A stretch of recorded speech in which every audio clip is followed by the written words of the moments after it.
Good evening, everyone who's following God's Deliverers.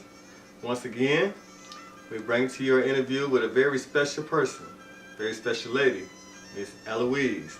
And she's a board member of the PIC program, and she'll be telling you a little bit about that too. But I want you all to welcome her right now because she's got a lot to tell you all. Welcome, Miss Louise. How you doing? Thank you. What I would like to say first and foremost is I'm very appreciative for the audience to take the time. And if they're watching this, it has to be of some interest. Re-entry has to be of some interest to them. And for that, I'm very grateful. Okay. I'd like to tell you a little bit about me and my life. I've been a nonconformist all my life. What do we mean by nonconformer?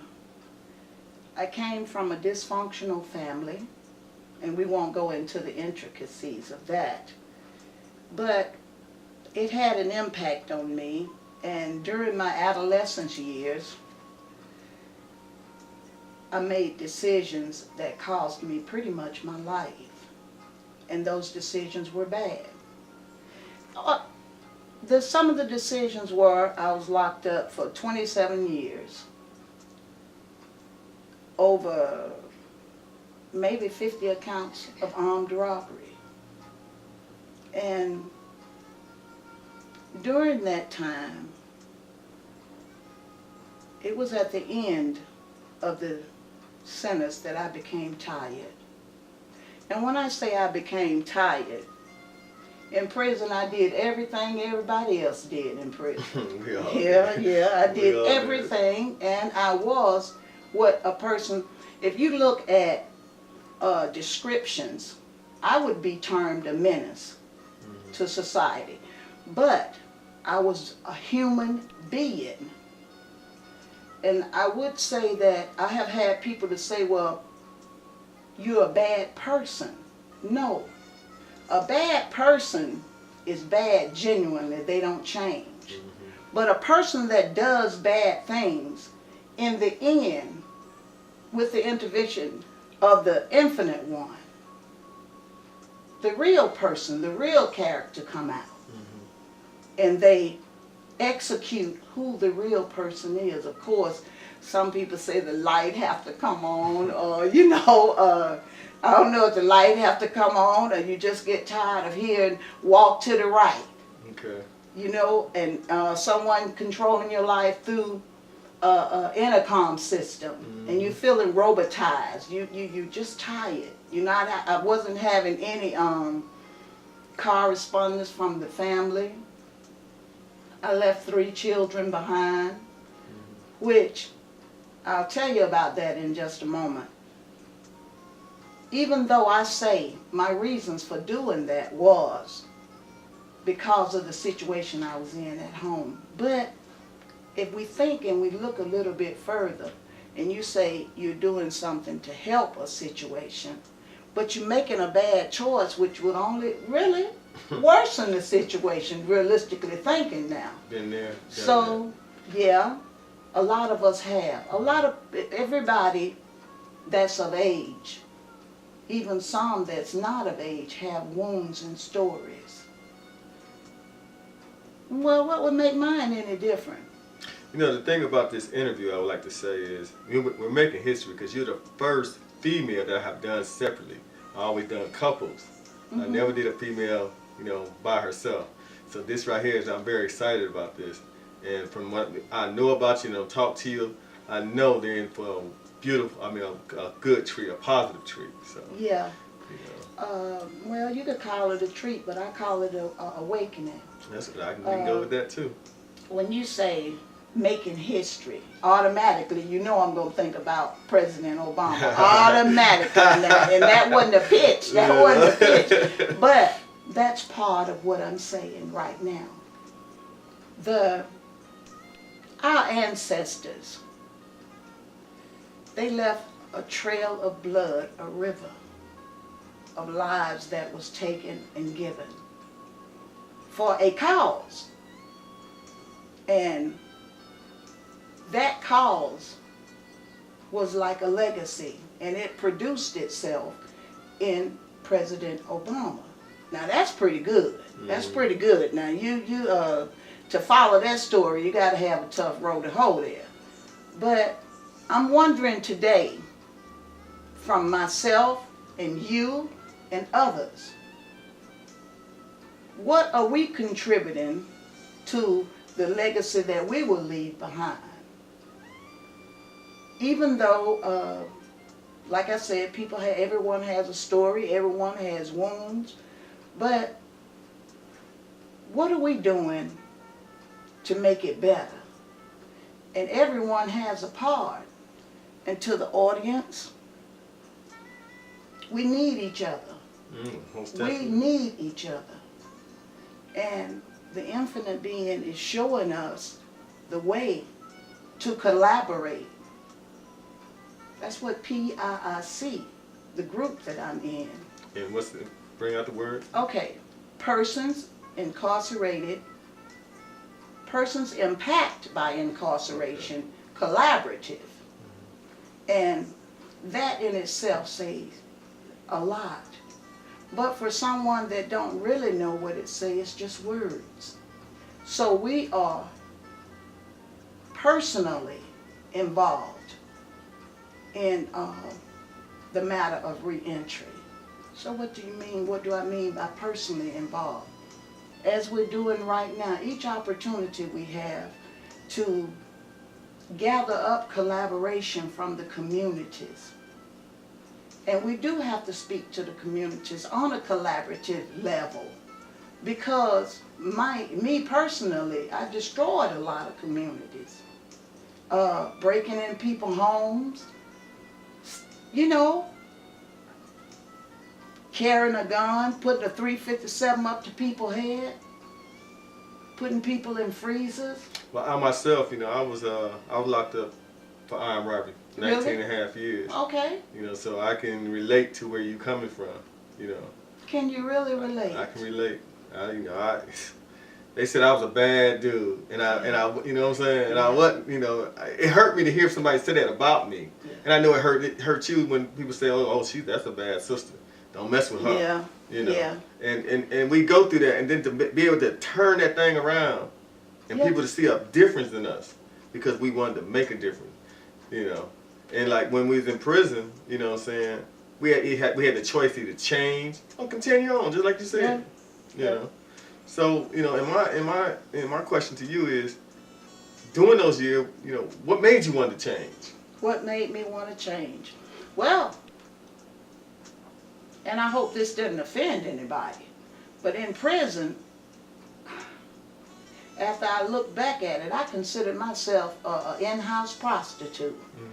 I didn't have any support from family. When you burn bridges, people don't see any reason to support you. And you have to come to the realization when you've done wrong. So back to the matter of all that I had to do in prison, and I had to live up to this name that you don't want to deal with her, you don't want to mess with her, a reputation that even I'm ashamed of today. Not a reputation of when the younger women came in, she take the time to help them, which eventually I got into that, but my anger wouldn't allow me to socialize.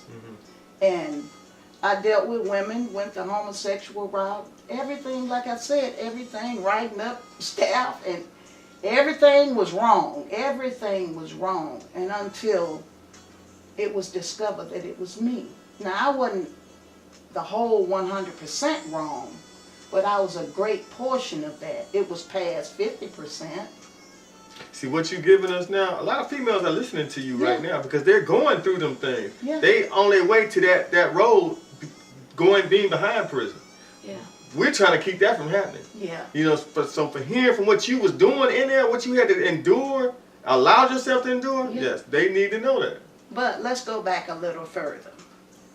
Before I went to prison, I know what molestation is.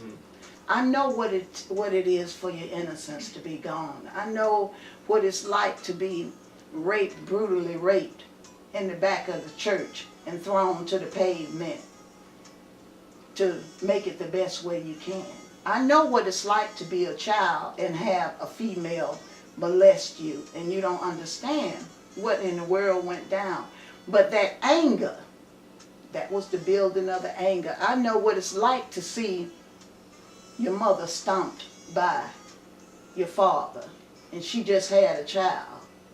I know what it's like to lay in bed and listen to big black rats fight each other, and you can't smell nothing but the stench of the blood from the rats.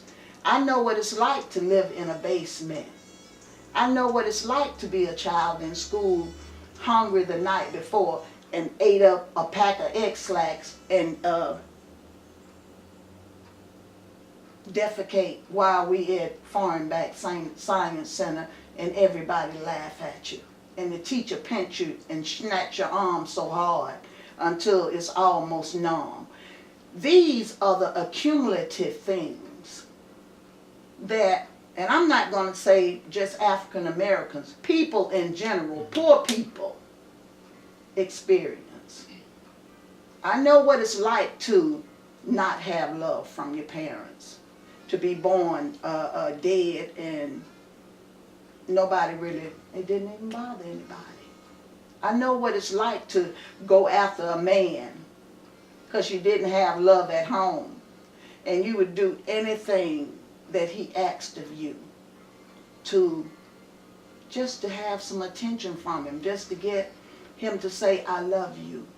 Or my father said, you are the ugliest MF I've ever seen in my life. And he continually said that. So far as physical appearances, that didn't even matter. That didn't even matter. I didn't even take that into consideration. And don't that sound strange for a woman to, a girl, a lady, not to ever think about how she looked? When I looked in the mirror, I didn't see who I see today. I didn't see anything. I didn't see anything in that mirror. So the things that I've mentioned here are the things that a large percentage of females going to have to go through or have been through. I know what it's like to see incest in your family. All that was like that volcano, like a volcano, growing and growing and getting ready to erupt.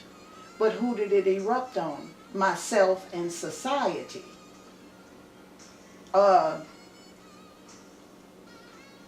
Half going to school, no education, nobody. So how could even a flower need water to grow, and it need love and attention? A flower. So how could we as human beings expect another human being to turn out any different? That brings to mind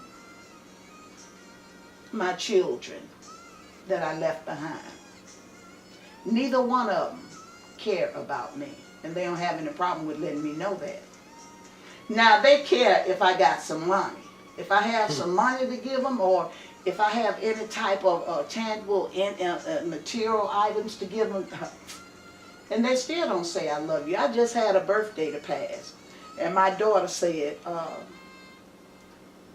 instead of saying happy birthday mama, she called me a hoe. So, but I look at the whole picture. I look at the big picture. And I look at the fact that she wasn't taught to respect me. Even though back in the day when I came around, whatever your parents did, your mama, she was still mama. But times has changed. This is 2013. Nothing is the same. So we as a collaborative community, we have to bring this effort together. And we don't want to exploit that which already has been exploited. We don't want to use the Second Chance Act as an opportunity to line pockets that's already fat. So true. Because you're going to have to deal with those that come out of prison. You're going to have to deal with the children that are going through my situations at home. We are going to have to deal with that on a collaborative or individual. Crime is not going to stop. But we can curtail it a little bit.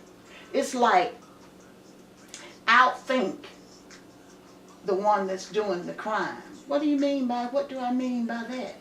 Being proactive. Like we're doing right now, you and I. We're being proactive. We see a need. We see a collaborative need. This is not, I'm not excited about accolades that I might receive. I'll be excited. I'm older. I'm getting older. You're getting older.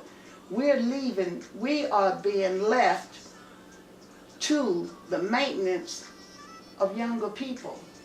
Now I'm telling you, get real now. With what you see today, do you want to grow old and that be responsible for you? No. Instead of helping me across the street, they might knock me across.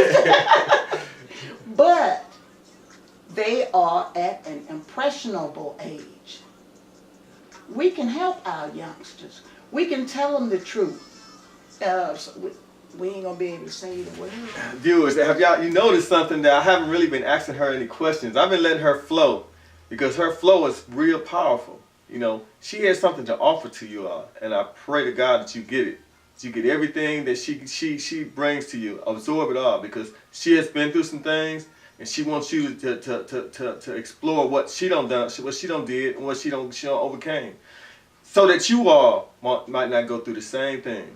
Yeah. This is my sister, Eloise. Yeah, as I was saying, after serving 27 years and upon release, the first night I spent in the bus station. You're talking about scared. I've had the safety of prison. There's a fence there. I don't know if that fence was just meant to keep me in there or keep people from getting in there to me from all I had done, or from all you have done, or the other offenders have done. And in there, in that bus station, and I've never been a fearful person. I've always been a brazen person. And so I would like to know what brought that fear on. What brought the fear on was I was sitting out among people, and I did time with females. I was among people. And I looked and I seen other people that were there. Some were catching the bus, going to different places. Some were squatting. What I mean by that is they didn't have any place to go. But I was fearful because I wasn't used to people, especially males. And the fear was, I said to myself, now, when I was in prison, people feared me. And I wasn't but one person, but now I'm looking around, I'm scared to death. I'm sweating. I'm actually sweating because I'm afraid. I was afraid of people. Being incarcerated don't necessarily, I guess it has its good points. But I didn't change from good points that the prison had. The infinite one changed my heart. Prison made me detest life. And after that, I made my mind up before I left prison. But I had no idea. In my mind, I thought, well, my heart has changed, the world gonna change, and everything gonna be good. But it ain't all good. It's not all good. When I say it's not all good, when I got out, I was unable to find a job for 9 months. And when I did, it was with the help of the commissioner, Commissioner Donald. He had some people to go out to different employers and for the ones of us that couldn't get a job because the record is too bad. Don't nobody want all that in their company. Mm. See, no, it was just too big of a risk. Not knowing that, or not thinking, not being proactive to think that, even though I do not know what this person will do, but I do know that she's back in this community, and I would like to give my level best to her betterment, or his betterment. But I got out, and with the help of them, I got the job. So therefore, I felt obligated to endure whatever, just for the appreciation of being able to get the job.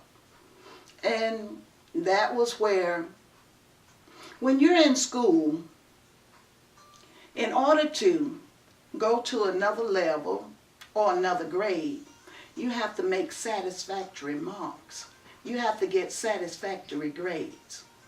And when a prisoner, an ex-con, defender, ex-offender, or whatever you want to call him, when they get out, you're back in school.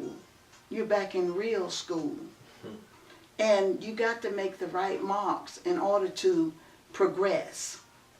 So I said all that to say, when I went to this job, by me being, and yes, humans can pick up animalistic characteristics. And you know, you're defending your territory so much in penitentiary.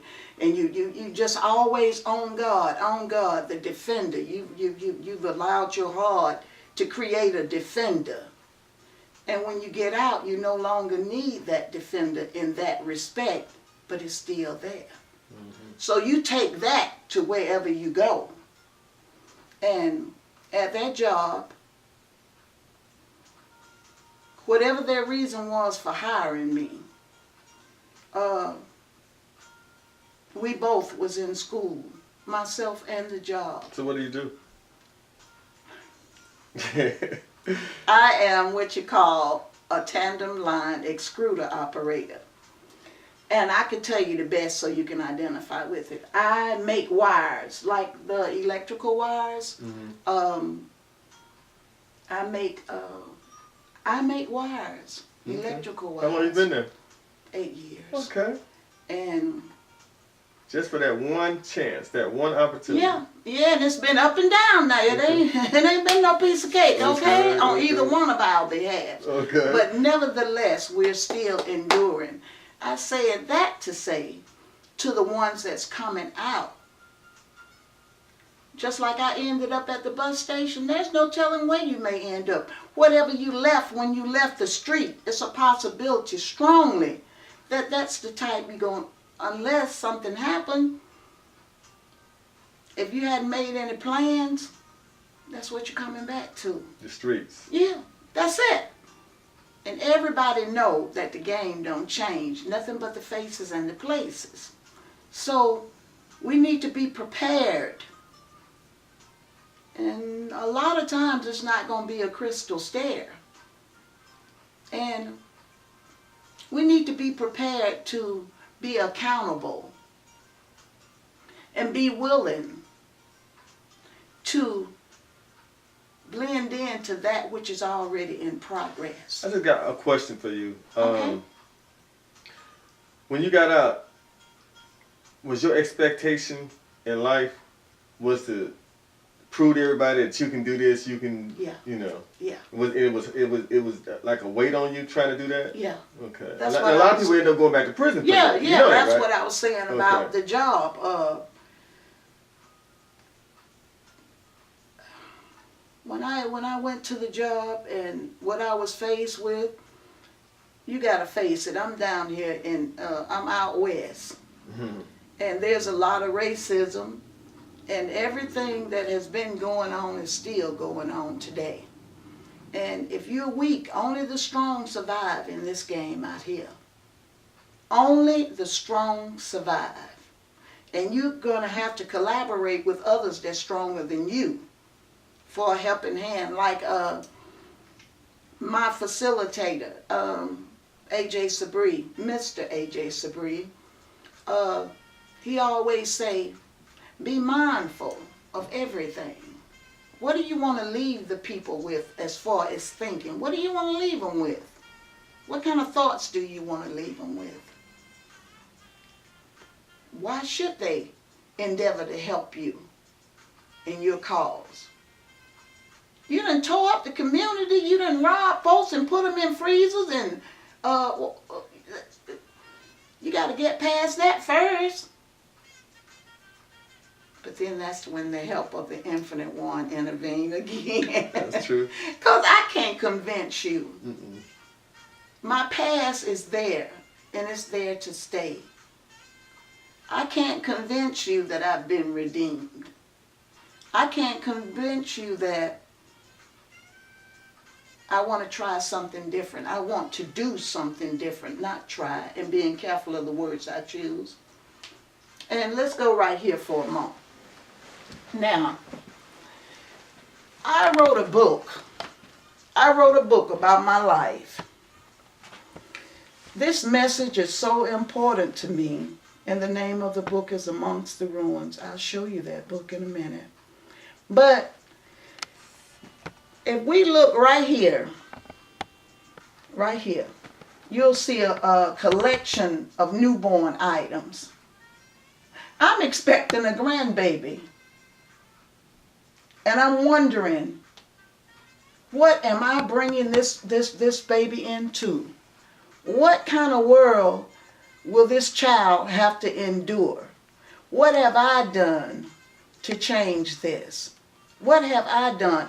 Besides him coming back into the world with a single parent mother and a grandmother that has a record from the 10 most wanted and not knowing who his father is.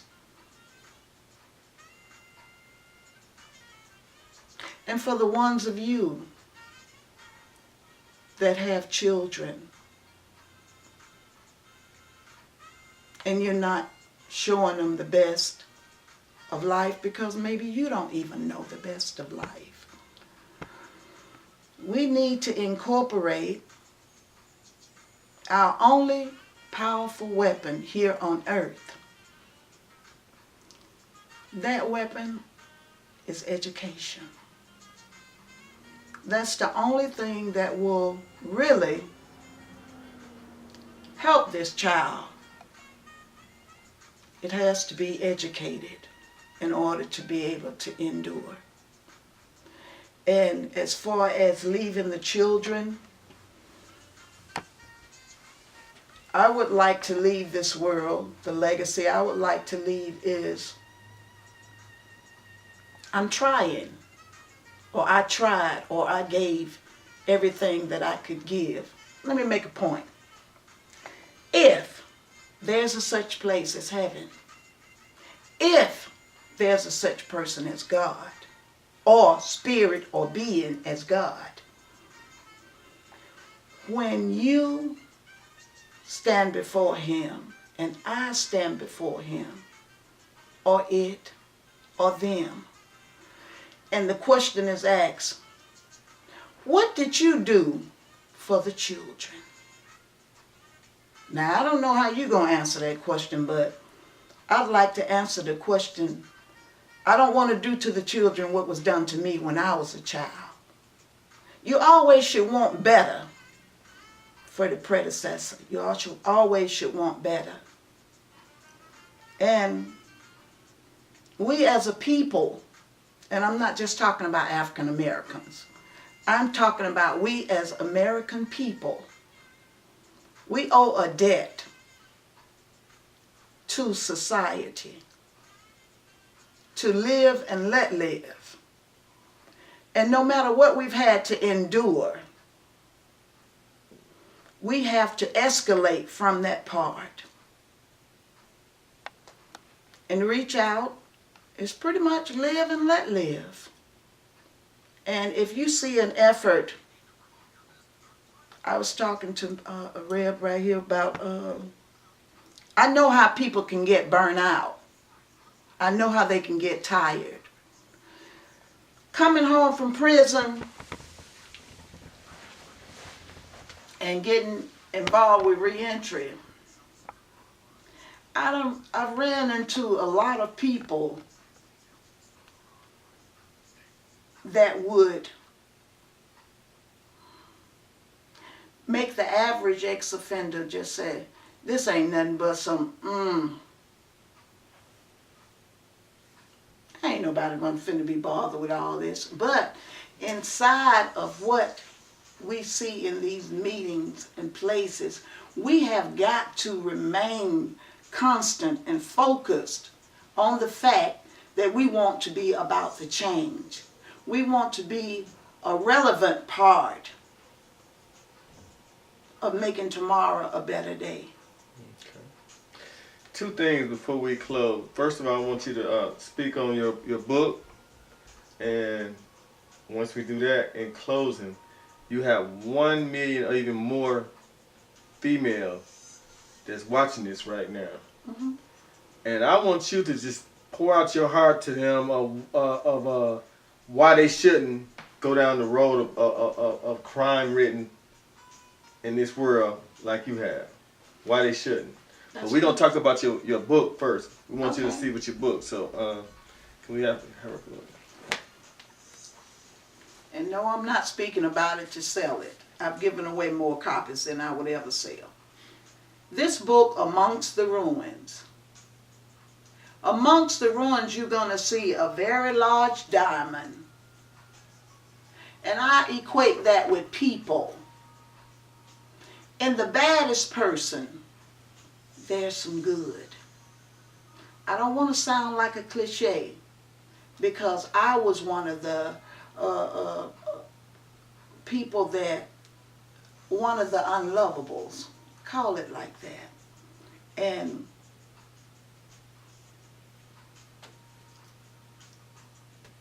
this book is for the ones that have trodden my past and for the ones that are going to trod it. Now, it's not for the faint of heart. It's not for the faint of heart. Trust me on that one, because I told the truth. And the truth, my truth, of what has taken place in my life. For the young ladies, listen.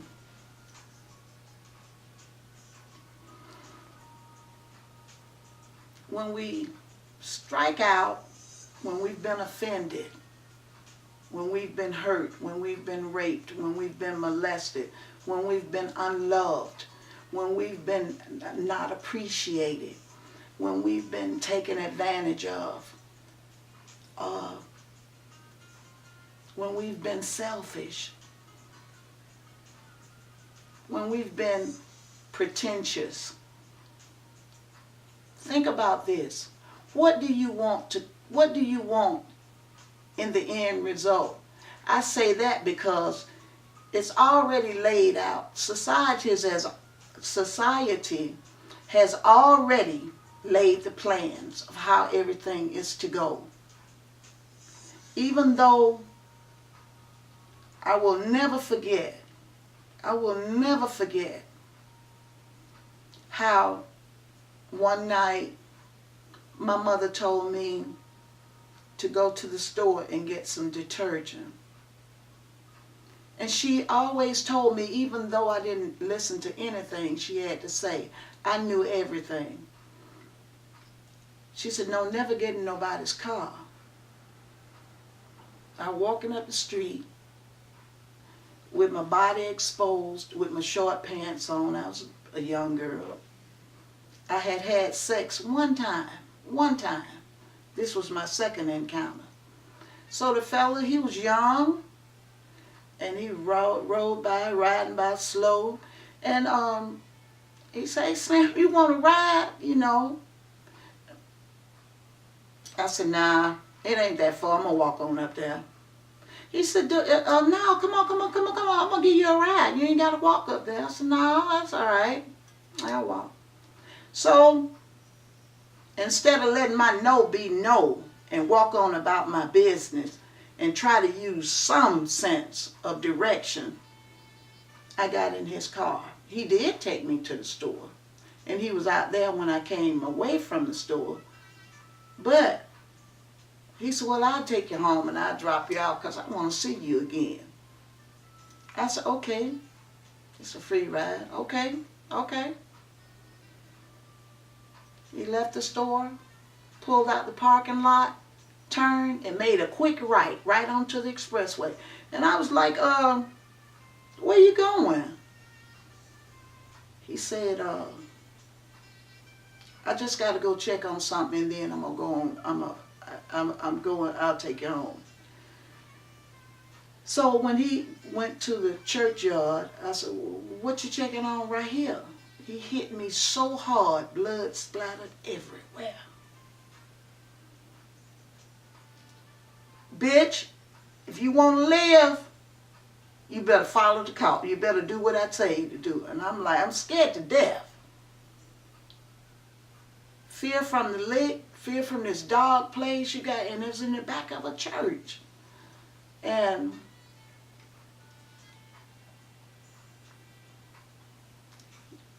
he did what he was going to do. And I told him, I said, still trying to get away. I said, well, I have to use the bathroom. He said, yeah, go ahead. And when I did get out to use the bathroom, I broke out and started running. But he ran me down and dragged me by my hair back and proceeded. Now, you know somebody got to be handling you pretty rough to tear off a pair of jean shorts. Blue jean shorts, Levi's. That's some strong material. It wasn't so much about what you did after you tore the shorts off. What did you leave me with? I was nasty. I was ashamed. I was angry. I didn't understand why you did that. And you created a hate for all men in me. So, young ladies, that was just an example to let you know I know what time it is. I know what time it is. But when you get through doing all the things that you want to do and thinking you're outsmarting everybody, the end result is still going to be the same. You're still going to be in that body that you're in. And if your mindset don't change, you're going to still make mistakes. And if you're dealing with fellas that use you for your body, for how you look, you got to know this, that it ain't going to always be like that. You're going to get old and that body might get fat or skinny. Learn to decipher who you are and learn to love who you are and accept who you are. And learn to reach out when you don't know. When you just don't know, you don't know, baby. And ask. Okay. Okay? That was beautiful. Okay. Very powerful. And I'm sure that she touched a lot of you all out there.